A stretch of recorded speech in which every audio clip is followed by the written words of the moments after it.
Hi everyone, I'm Obscure Girl. I like movies. I like weird movies. I like weird, obscure, trippy movies that I feel like no one has seen or is talking about. Whether that be because the marketing was so bad, or because it's just old, or because you were like, I think that was a fever dream I had when I was 5. I'm here to tell you, it wasn't. Let's talk about it. It's spooky season, y'all. And the way I want to start celebrating the spooky season is I have declared September is Scooby Doo month. So, what I really want to do is cover the three main time periods of Scooby Doo movies, which the classic OG movies, the 90s resurgence, and the ones that are still coming out today in more of a straight to DVD kind of capacity. So, I'm starting today with the 90s resurgence because I just couldn't wait. And I'll be totally honest with you, this is a movie that is not on the super obscure side. As a matter of fact, it's probably one of the most popular Scooby Doo movies out there. I just had to talk about it because Hex Girls. This is Scooby Doo and the Witch's Ghost.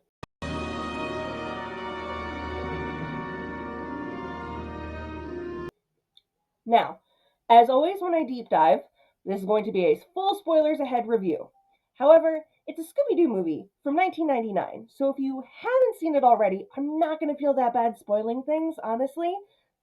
Sorry, not sorry. Here we go.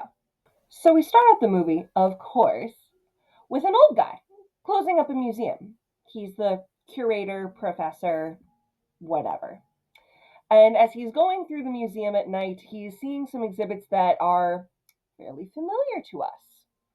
Of course, it is Scooby and the gang in classic fashion, hiding themselves amongst the mannequins of the museum exhibits because they're waiting for something to happen. And it does when these Viking mummies come out of their tomb and come after the professor. Now, I love how they start off, especially in the 90s, they did this. They start off the movie the way an episode would end of the show, where it's like, oh, they're setting up the trap and they already know who it's going to be, and they're just, waiting to unmask the person. So it starts out a lot like that. Where they set up the trap, except this time their trap doesn't work. And the Viking mummies are then chasing them all over this museum. And that's where we get our intro music, the Scooby Doo Where Are You, this time performed by Billy Ray Cyrus. Not my favorite performance of the song, but it's still nice that they have famous people redoing this song so we can start out a Scooby Doo movie. Like, I'm not going to complain. And this time, as they're running through the museum, they actually get a little help when someone behind a curtain trips these Viking mummies, and I'm not going to get tired of saying that, and he ends up being the one to trap them. So it's kind of funny because, again, it doesn't matter who these people are or why they did what they did because we're never going to see them again. It's funny because when they find out who it is, they kind of get to play up on the trope of how they usually would end an episode in Scooby Doo. So it turns out behind this tapestry is Ben Ravencroft. I don't believe it. You're Ben Ravencroft, the famous horror writer. Who? It's Tim Curry. That's right. Guys, it's Tim Curry. It's Tim freaking Curry. Oh my god. As much as I'm swooning right now is not nearly as much as Velma is swooning when she sees Ben Ravencroft, who is apparently this big horror mystery writer that she is totally, I'm so sorry, splooshing for. Like, throws herself at him this whole movie. It's kind of hilarious. And he's all just like, yeah, hi. Like the whole time. It's like, oh, honey, no. But, um, so when they he's the one who actually ends up unmasking the Viking mummies. Last time I get to say it. And the funny twist on the trope is they're like, oh, we would have gotten away with it too if it wasn't for this meddling writer. And we would have gotten away with it too if it wasn't for this meddling writer. And even Shaggy's like, plot twist. And Fred's like, at least he didn't call his kids this time. I hate that. Which they are definitely in more mature clothes this time. With a lot of these movies, there's a lot of continuity, I'm going to say question marks. because they don't necessarily say that this is the same universe where Zombie Island happened. Like they don't say, oh, they broke up and got back together, that they've had careers and done things other than solving mysteries. They never mention that. So they definitely don't mention that they've seen real monsters before either. This is still very much where, like, especially Fred and Velma, there's always a rational explanation. It's always someone in a mask. Monsters aren't real. Whereas Daphne and Shaggy and Scooby are more like, yeah, anything's possible. So very much in that vein, and we go from there. So Ben invites the gang back to his hometown of Oakhaven in New England, like so east, where he usually goes once a year to kind of recharge his batteries. It's where he wrote his first books. And he's like, it's gorgeous. The leaves are turning. It's really peaceful. If you guys want a nice vacation, why don't you come with me?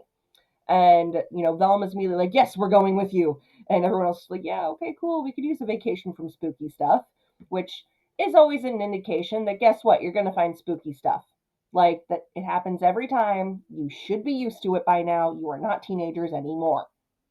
Anyway, and Velma ends up riding with Ben, and you see in multiple scenes, she's just talking his ear off At the the end, when the whole ride. caretaker And he's just splashed like, us yeah, off, was so brilliant. oh, we're Oh, look, we're here. here.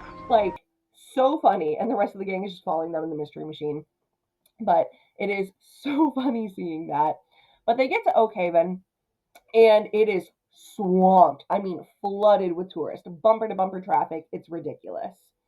So they go and they find the mayor, because that's just what you do, Mayor Corey, There's the mayor. He'll know what's going on. who has the thickest New England accent I have heard since Murder, She Wrote. Ben, my boy, I'm glad you could come home to see this. Like, I even had to Google and see if it was the same mayor as in Murder, She Wrote, because the accent was that thick. It's not, but it would have been really funny if it had been. So funny. But anyway, and they also meet Mr. McKnight, who runs one of the local stores. And the mayor is all like, oh, yeah, well, we, built our Puritan village and we have Autumn Fest coming. And so the tourists are all loving it. And Mr. McKnight walks up with a box of t shirts that says, I met the ghost of Oakhaven and lived. And it's like, what? What's going on? And the mayor's like, oh, well, actually, it's Ben's ancestor, Sarah Ravencroft. And Ben's all like, seriously, I thought we put this behind us already. And he's like, sorry, like, she told us it was her. So, we've seen her, we've talked to her. She said she was the witch of Oakhaven. And he's like, she was not a witch, she was a healer. Now, this part, there is one glaring issue I have with this movie. Just the one, but it's a big one. Um, at this point, Velma actually gives a really, it's a PG version for sure, but an accurate depiction of the Salem witch trials for kid friendly purposes. Like, oh yeah, a lot of women were persecuted and framed as witches. It was a lot of the doctors in town that were jealous of their healing and that they were doing it for less money or free. And they were all innocent. PG version, they didn't say what happened to them and all the other things, but it was enough. Now, I should point out, at this point in my life, this came out in 99, I was still in single digits, but even at this point, I had gone to my local library, it was across the street from me, and I had looked up every single book that was available to me on the Salem witch trials, the history of witchcraft, witches throughout history, and I even found this cute, like, poem spell book thing that I was obsessed with. I had done my research up to this point. So when they say in this movie that there are witches that are bad and Wiccans that are good, and that you can be 1/16th Wiccan just like you could be 1/16th Irish. Let's just say I had some issues with that. Not big ones. I'm fine. My eyes aren't twitching. But anyway, so I will possibly, definitely, get a little grumbly when that comes up when going through the rest of this review. You've been warned. But yes, at this point, Ben tells the gang that in fact Sarah Ravencroft was a healer. She was a Wiccan, which is the good kind. And that she even had this book of herbal remedies and, medicines that he's been trying to find for years and years that he thinks would clear her name. And very quickly established that he is obsessed with it. Which, might I just sidestep here for a second? Even at the young age I was when I first saw this, that's Tim Curry. Even my young mind was like, oh, he bad guy. He's the bad guy. Because it's Tim Curry. And at that point, I don't think the Wild Thornberrys had come out yet. So he was the bad guy in literally everything I had ever seen him in up to that point. So, duh. Just duh. And also, I was like, okay, awesome. Like, why hasn't Tim Curry done things with Scooby Doo before this point? It's a match made in heaven. Spooky autumnal heaven. Like, that was absolutely perfect. But yeah, he's the bad guy. And he has done a couple other movies with them since. But this is definitely the best one, hands down. So he's obsessed with finding this book, and the mayor tells him and the gang, like, yeah, well, we accidentally disturbed. And Fred goes, let me cut in here. Let me guess. You disturbed her grave while you were creating your Puritan village and did the construction, and now she's haunting everyone and trying to scare everyone away. You disturbed her spirit with the construction. And now she's haunting the town. How did you know? And the mayor's like, well, yeah, how'd you guess? And Fred's like, it's what we do. So already they're setting this up very much like any episode of Scooby Doo would be. Setting it up with there's a money driven plot, and there's definitely something that needs to be unmasked, and you can already really tell where this is going at this point, at least from that standpoint. So the gang end up checking out this Puritan village and having shenanigans, and then Scooby actually ends up like digging up this like ancient shoe buckle. And the mayor's like, yeah, we've been digging up stuff like that ever since we started the construction. And once again, Ben's like, but no book, right? You haven't found a book, like a book. Have you seen the book? And the gang's already like, he's really into that book, isn't he? Yeah. And Velma's still swooning. So she's like, well, he just wants to prove this, and I bet it'll be a great book that he writes when he finds it. Like, oh, honey, slow your roll. Slow all the rolls. But now Ben and the gang are all like, okay, we're going to split up. Ben's going to take Velma, Fred, and Daphne back to his place to show them around. And Shaggy and Scooby just want to find food. Duh, obviously, Shaggy and Scooby. And Ben goes, yeah, whatever they want, just put it on my tab. And the gang's already like, you're going to regret that. And sure enough, they get to the restaurant and they are just, they're Scooby and Shaggying. Like, you get the scene where they're totally bloated, and even the guy who owns the restaurant's like, I gotta run to the store, I ran out of food. So they're having fun. The rest of the gang go to Ben's house. They see this giant portrait of Sarah Ravencroft, that she was like really pretty, and she had this pretty book, and once again, Ben's just like, no, she was a healer, she was wrongfully persecuted as a witch, like, I want to clear her name. So then Scooby and Shaggy end up leaving the restaurant once they have cleaned them out. And they come across these three very pretty girls. And they're all like, funny scene where their stomachs are still out here and they raise them up so that their chests are all puffed out. But then those girls turn around and smile with their fangs. And this is the first we see the Hex Girls. I love it so much. They're the band that's supposed to be playing at this Autumn Fest. Guys don't know that though. They're just terrified. So they run away. And they run to a new street where they no longer see the girls. But guess what? There's the witch's ghost. She shoots fireballs and flies. So the guys are immediately running like they always do away from her, and end up bumping into Ben and the gang as they get away. And surprise, surprise, the witch isn't there anymore as soon as they find other people. But they tell the gang everything, and immediately they get into mystery solving mode. Velma finds some flash powder, and they see that all the trees on the side of the road had been cut at almost the exact same place all the way down the street. Almost as if they'd been clotheslined or something. So the gang, like I said, are officially in mystery solving mode, and they start going through the forest looking for clues and everything, following that tree line, and they hear something in the woods. And we get to the Hex Girls practicing their routine in the middle of the woods on a stage. Hit it, sisters! And you get the song "We're the Hex Girls and We're Gonna Put a Spell on You." This song changed my life, as I think it did for a lot of us 90s girls that were a little different. I know, like, today, there's a lot more goth friendly programming for younger kids. I recently just discovered Ruby Gloom, and oh my god, where had that been all my life? But for me, up to that point, you had Hocus Pocus, and then you get the Hex Girls. And it was like a revelation. Like, okay, you can be beautiful, creepy, and singing, and have a good singing voice? Why didn't anyone tell me? So I was completely obsessed, and I feel like this is such an important milestone in a lot of young 90s goth girls' lives, was finding the Hex Girls for the first time. So you have Thorn, Dusk, and Luna. They are the band, and they're eco goths, which was something they actually kind of made up for the movie. I think it was them combining the stereotype, cliques of like the eco-friendly, like early vegans with goth movement. So they're very conscious of the earth, which also goes for the whole Wiccan vibe that the movie has.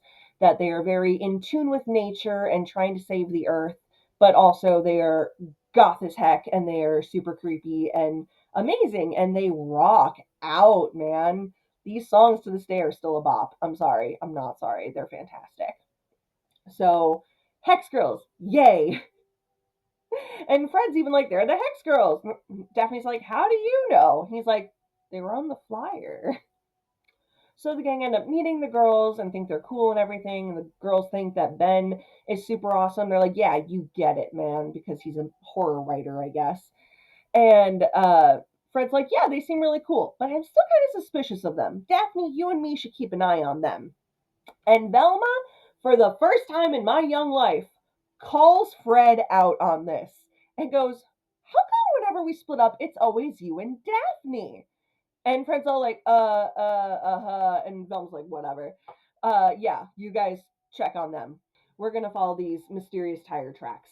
So the rest of the gang end up following these like Jeep tracks into another barn, and out pops the mayor.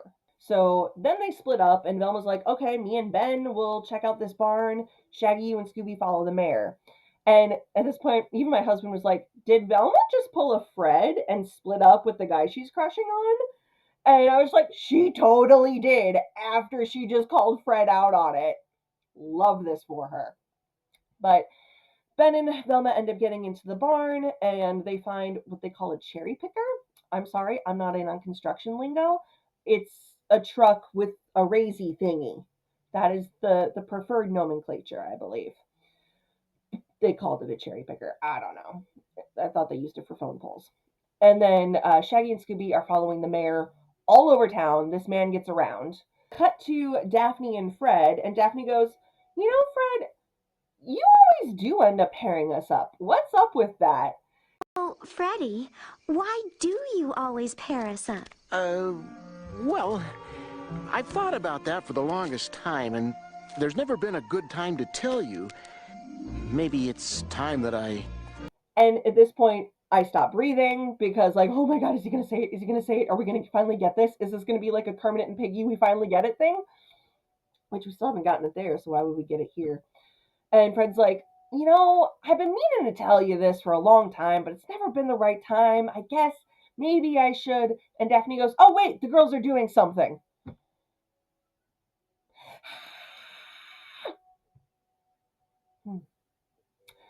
So they follow the Hex Girls, and Thorn wants to do a ritual, and Dusk and Luna are all just like, nah, tonight, we're tired. And Thorn's like, all right, I'll do it myself. And they follow her to this cool shed where she's got all these herbs. She's got like the whole mortar and pestle thing.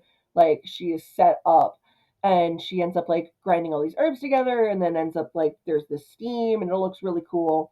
I'm like, I mean, I just keep my stuff in the kitchen, but a shed would be cool, I guess. It looks dope when she has it. I don't know. But they find this super suspicious, of course. Then Shaggy and Scooby end up following the mayor into yet another barn, and when they go in to follow him into this one, the witch comes out. Suspicious?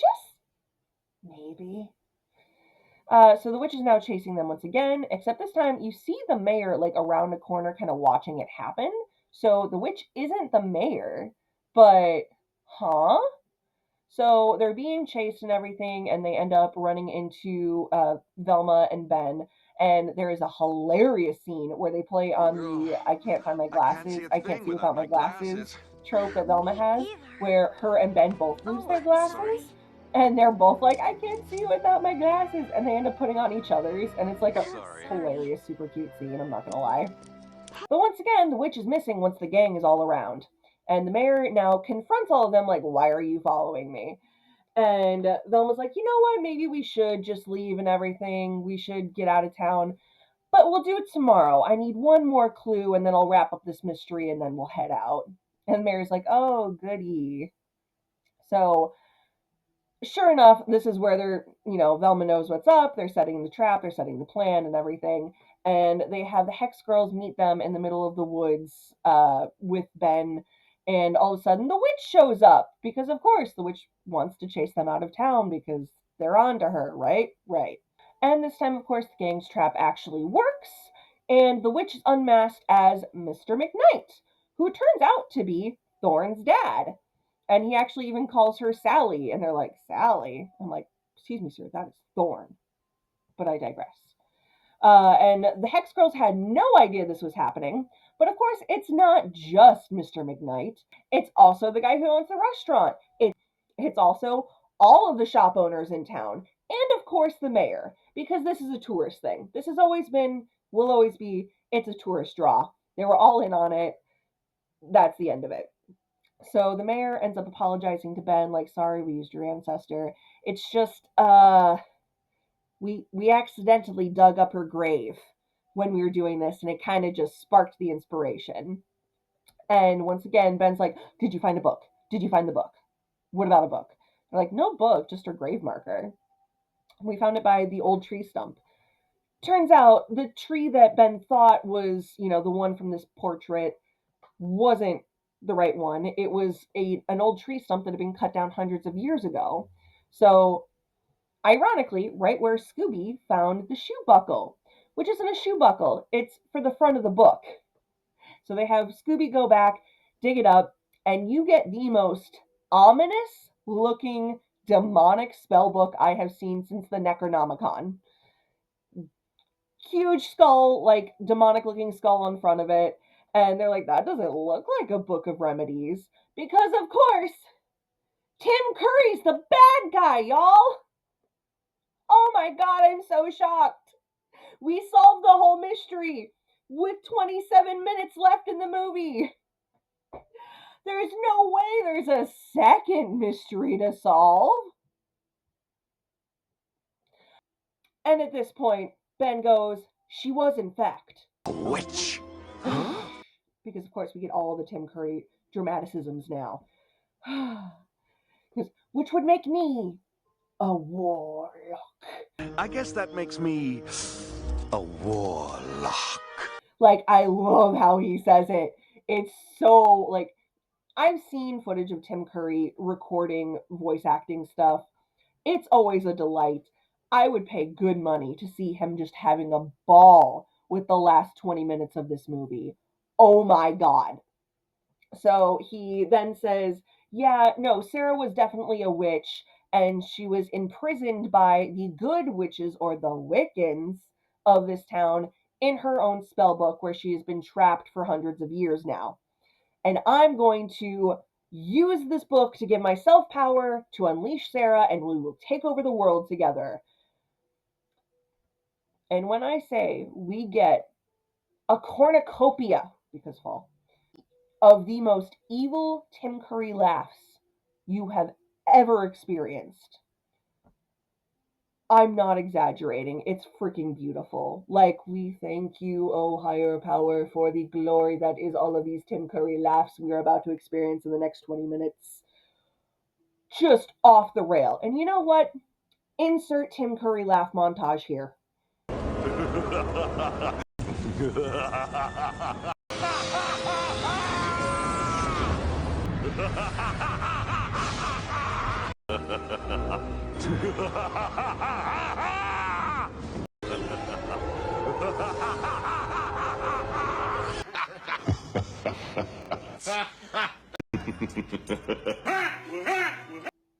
You're welcome.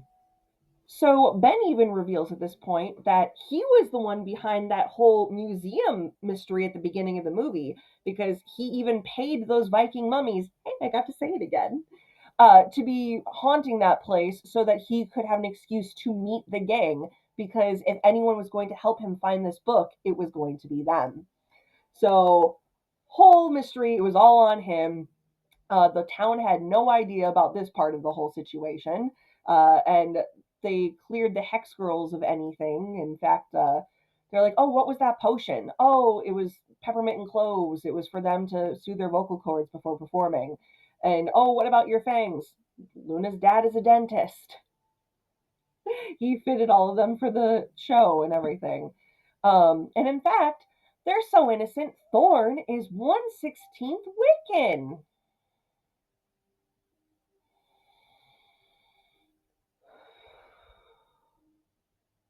Moving on. So Tim Curry, of course, opens the book, gets the magic, and starts wreaking havoc. He ends up getting the mayor and Mr. McKnight thrown in the stocks. He ties the Hex Girls to a pyre.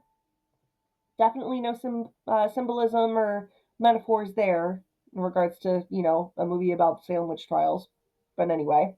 And he even has a line, "This isn't like one of your little mysteries." This isn't one of your silly little mysteries. Love it. I love how evil Tim Curry is and how much fun he has doing it. Just respect. But he ends up letting Sarah out of the book. But of course, it doesn't go the way he wants it to. Because Sarah has no intention of taking over the world. She's pissed she's been in prison for 200 years and wants to destroy the world. And ends up letting out this corrosive, mist that ends up killing all of the trees. And it's actually coming straight for Shaggy and Scooby, who are stuck in this, carriage wheel. And they make it out just in time before the whole carriage erodes and, disintegrates. And you're like, oh, that was almost a whole different kind of movie, y'all. Okay. So Ben's like, no, we were supposed to rule together. And she's like, you're lucky I'm breathing the same air as you, excuse me, and entraps him. Because she's evil, but she's a girl boss evil. So right at that moment, Shaggy and Scooby show up in the mystery machine to try and save the gang. They load them up on the car, and they're like, let's go. And Velma's like, no, what are you doing? We have to go get the book. And Shaggy has this amazing, amazing line. Book? Can't we just wait for the movie? Can't we just wait for the movie?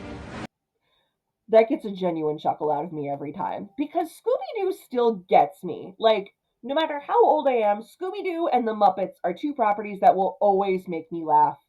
If they don't, I'm dead inside. That's just it. So they end up going back, of course. And they manage to get the book, but they end up losing their tires because Sarah blasts them. So now she has pumpkins coming to life, and their vines are reaching out for the gang and trying to ensnare them. You've got the trees that are coming to life, also trying to do the same thing. And I'm like, this isn't the Evil Dead, is it? Because again, that's a totally different movie, man. But I digress. So Ben is super salty and everything, and sorry I left this part out. Before he gets trapped, he tries to put Sarah back into the book himself, and she just laughs in his face. And it's like, only a pure soul, only a Wiccan can put me back in the book. Do we all see where this is going? All of us? Okay, good. Just making sure. So at this point, it's been this whole the gang has the book, Sarah has the book, the gang has the book, Sarah has the book. So in one of these particular times, the gang, or Shaggy and Scooby in particular, get the book away from Sarah. And besides the Hex Girls, the best part of this movie is right here. Because Sarah Ravencroft uses her ancient witch powers to take one of these horrifying looking turkeys and turn it into a gigantic, horrifying looking turkey that now wants to have Thanksgiving come early and goes after Shaggy and Scooby. And I love it so much. I don't know why. I just get this sick, twisted joy anytime this turkey is on the screen. It's amazing. No notes. No notes. So the turkey is chasing Shaggy and Scooby. He ends up getting, like, kind of knocked on the head and ends up falling over. And there's even this part where you have Shaggy and Scooby dressed as a couple of pilgrims, and there's a turkey baster, and the turkey's like on its back, like legs up in front of them, and I'm like, they're like, time for this turkey to get basted. And I'm like, are they making a turkey enema joke right now? I hope they are, because this is amazing. Dead, deceased, more than Sarah Ravencroft. It's amazing. So again, running, book. Daphne and Velma end up untying the Hex Girls and convince Thorn that she has to be the one to read the witch back into the book because she's 1/16th Wiccan. That's not how this works. But okay. Okay. So through something happens, the witch ends up having Scooby by the tail, and Shaggy ends up going to a well and getting a bucket and tossing a bunch of water onto the witch, and you just see her levitating, ghostly spectral presence, but she's drenched now. And Shaggy goes, well, it worked in The Wizard of Oz. And of course, I have to mention it because any Wizard of Oz reference for the end of time, I will appreciate. Thank you. I appreciate you putting this into one of my other favorite properties. Awesome. Didn't work though. So they end up getting the book to Thorn, who then ends up, reading the witch back into the book. And the witch is really surprised that it's even working. And then all the magic ends up going away. Everything she did, the trees are no longer alive, the pumpkins are no longer alive. Ben is no longer trapped. And as Ben is trying to escape, the witch pulls a total like Jafar and Iago move and goes, I'm not going back in there alone, and grabs him, and he goes back into the book with her. And at this point, the whole Puritan village is on fire, and so is one of the trees.